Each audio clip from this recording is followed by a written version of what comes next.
So let's say, Kip, you were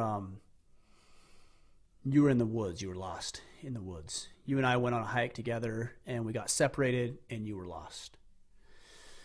And I got down the mountain safely, but you were still up there. And we both had radios, and I radioed you, and I said, Kip, where are you? What would you say? Like, we're not familiar with the area. Somewhere on the map. No. Like, let's play this out for a second.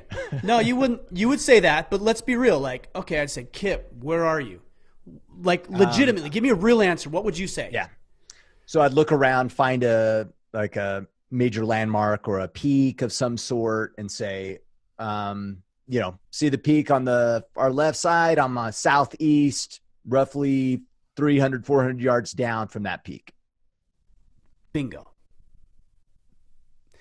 So you wouldn't tell me I'm here at this place, like by this tree. I'm by a log. Yeah. I'm standing on the ground on this spinning rock we call a planet. You Where would you at? tell me, look, and I didn't prep you for this question, by the way, right? No prep. No. Naturally, what you said is that you would describe your location relative to something else that we both recognized.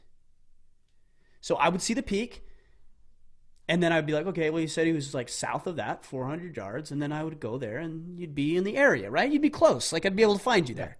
And then we'd both come off the mountain, and everything would be fine. Okay, so grounding. How do you find yourself? You have to find yourself relative to something else. Like, you can't just find yourself in space. Can't be a tumbleweed. I'm here. I'm just, here I am. Yeah, relative to what? So what is the relative to? Your goal, your vision, your objective. You're not grounded because you don't know where you are relative to where you want to be. So guys that are like spinning at 100 miles an hour, like, I don't know. Point yourself at something.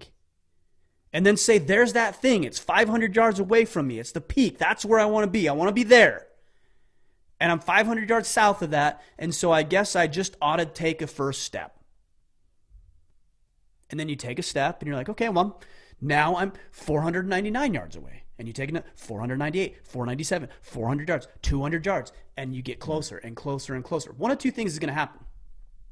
You're going to find out that this is not actually where you want to be. Because sometimes you're like, oh, shit.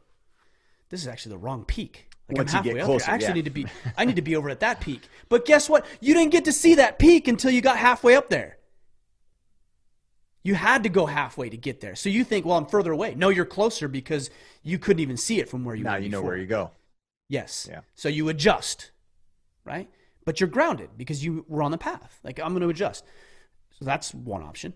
The other option is you're like, no, this is actually, this peak looks pretty good. And you keep walking it and keep climbing it. And then when you get there, then you create a new peak. So how do you ground yourself? And you're asking, where am I, right? Where am I? Where am I in this life? Who am I as a man? Where am I on this spinning rock? Who am I as a spirit, as a soul? You know, maybe a divine being. Like, who am I? You said it earlier. You have to finish the thought. Who are you relative to what?